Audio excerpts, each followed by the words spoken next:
بس اگر کوئی نماز کو واجب ہی نہ سمجھے اس لیے نہ پڑھے، نہیں پڑھتا، کیوں نہیں پڑھتا؟ کیا رکھا ہے نماز میں؟ کیا حیثیت ہے نماز کی؟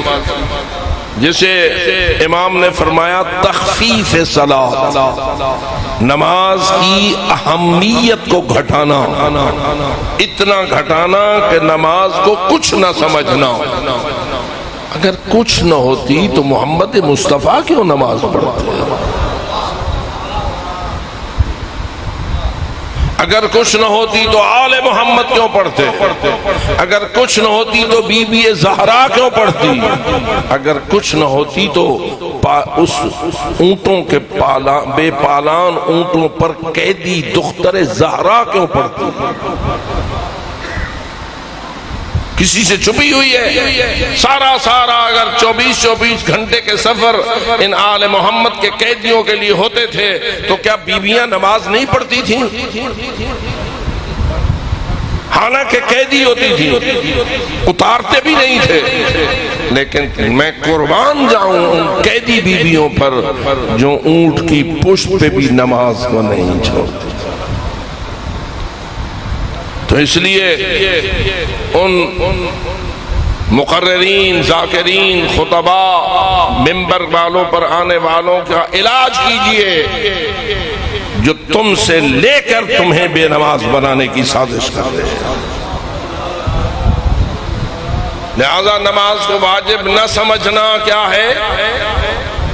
بولو، نماز واجب کو واجب نہ سمجھنا کیا ہے؟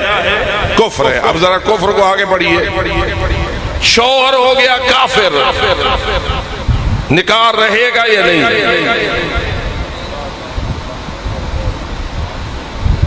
بیٹھے ہو، فقہ جعفریہ بیان کر رہا ہوں۔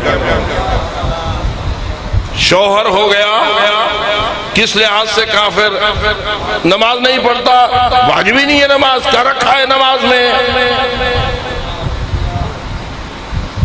یہ مومن ہے یا کافر ہے؟ بولو، اگرچہ یہ نعرہ حیدری بھی لگائے۔ مجھے یہ کہنے دے، اگر نماز کو واجب نہیں سمجھتا تو اس کا یا علی کہنا نفاق ہے، منافقت ہے، ایمان نہیں۔